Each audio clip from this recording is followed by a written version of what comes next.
안녕하십니까. 희락 제일 목장의 유민정입니다. 간증문을 읽겠습니다. 저는 오늘 부끄럽지만 제가 요즘 무슨 고민을 하고 살며 그 안에 주시는 주님의 인도하신 것들을 성도님들과 나누려고 합니다. 저는 최근 어떤 분을 위해 기도하다가 마태복음 7장에 있는 말씀이 떠올랐습니다. 그 말씀을 읽어드리겠습니다. 24절에 그러므로 누구든지 나의 이 말을 듣고 행하는 자는 그 집을 반석 위에 지은 지혜로운 사람 같으리니 비가 내리고 창수가 나고 바람이 불어 그 집에 부딪히되 무너지지 아니하나니 이는 주추를 반석 위에 놓은 까닭이요 나의 이 말을 듣고 행하지 아니하는 자는 그 집을 모래 위에 지은 어리석은 사람 같으리니 비가 내리고 창수가 나고 바람이 불어 그 집에 부딪힘에 무너져 그 무너짐이 심하니라.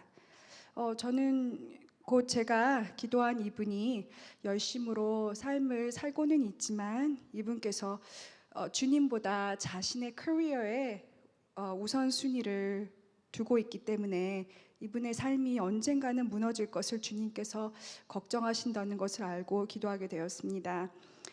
그 다음날 새벽에 저는 마음에 근심이 되어 잠이 깨었습니다.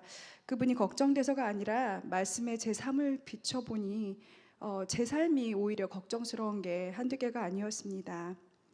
어떤 사람이 어떤 우선순위에 의해서 사는지는 무슨 은사나 독심술이 없어도 밖에서 쉽게 알아볼 수 있다는 것이 저를 놀라게 했습니다.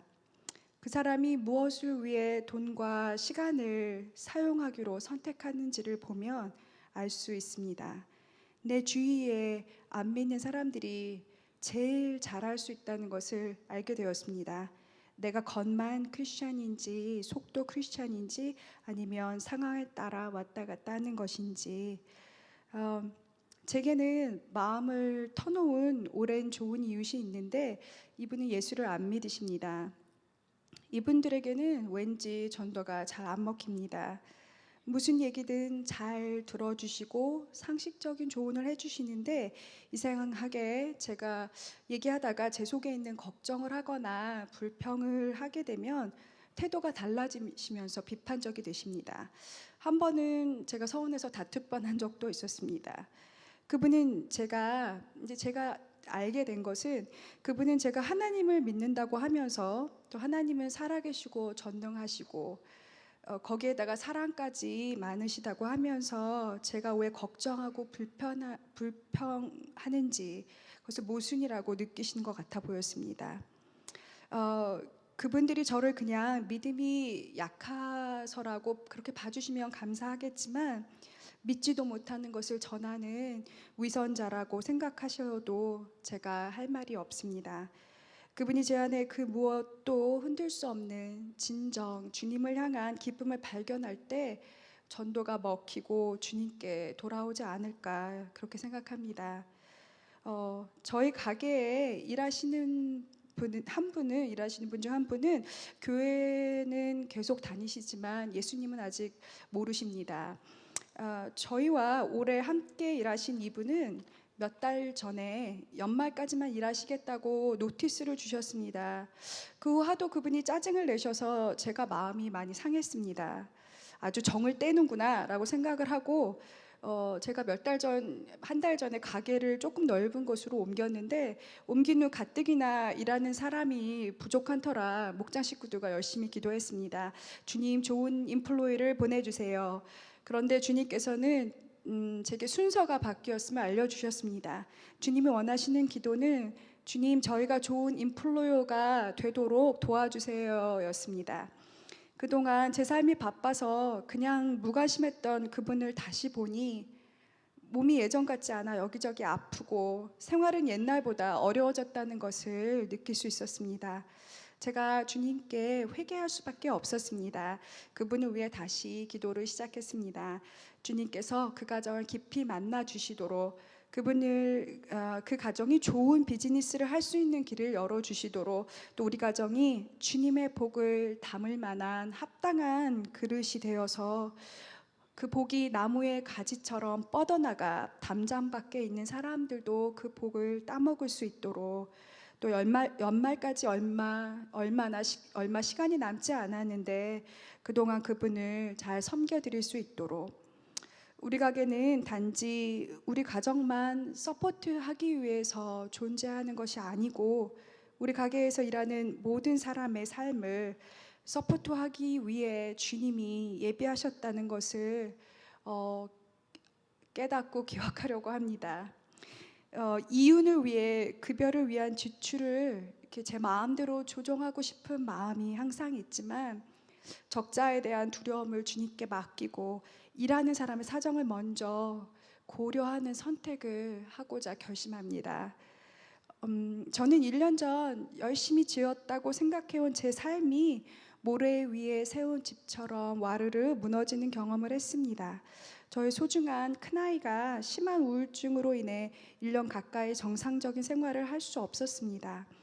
고통하는 아이를 그냥 보기만 해야 하는 그 고통도 컸지만 그 아이의 부모인 저 자신과 남편을 도저히 용서할 수가 없었습니다. 아이를 위해 기도하려고 하면 항상 주님은 저를 회개시키셨습니다. 자기 사랑에 갇혀서 불평과 원망 때문에 남편과 아이들의 필요를 채울 수 없었던 것들을 보이시면서 회개를 시키셨는데 회개해도 제 자신은 잘 변하지 않았습니다.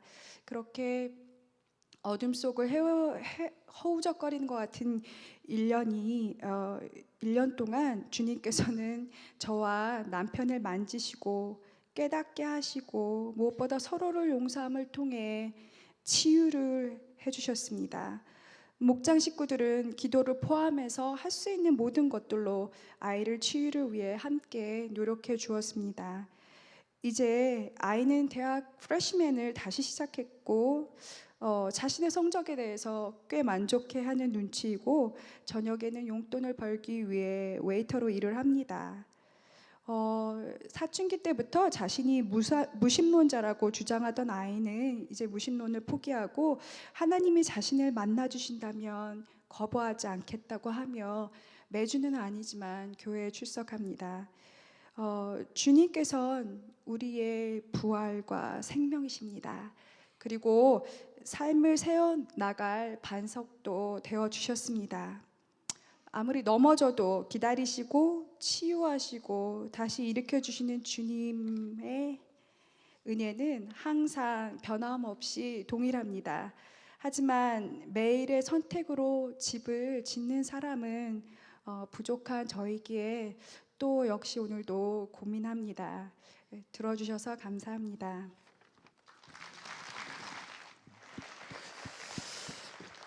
감사합니다.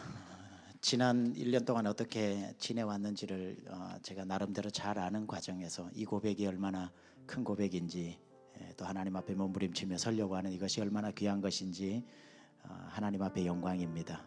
끝까지 승리할 줄로 믿습니다. 내가 1사 후퇴 때 총알이 10발 맞았는데 살아났다, 이런 간증도 너무 귀한 간증이지만 하루하루 숨쉬며 사는 동안 날마다 숨쉬는 순간마다 어려운 일 만나지만 그럴 때마다 하나님을 붙잡고 승리해가는 그 삶도 너무나도 귀하리라 생각합니다. 우리 손을 내밀고 축복송합니다. 자매의 모습 속에 보이는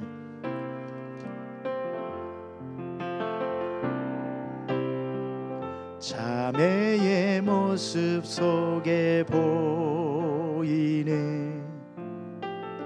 하나님 영상 아름다워라.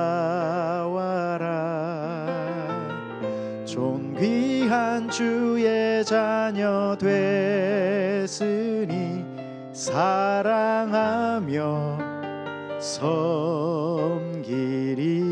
우리 함께 기도합니다. 하나님 아버지, 귀한 자매님의 간증을 통해 하나님의 영광 받으신 줄 믿습니다. 이제 이 가정의 주인 되어 주셔서 날마다 숨쉬는 순간마다 하나님을 붙잡고 승리하며 인생길 위에 하나님의 은혜와 복이 함께 하시며 어떤 상황을 만나든지 하나님의 증인된 삶 살아가게 하여 주옵소서.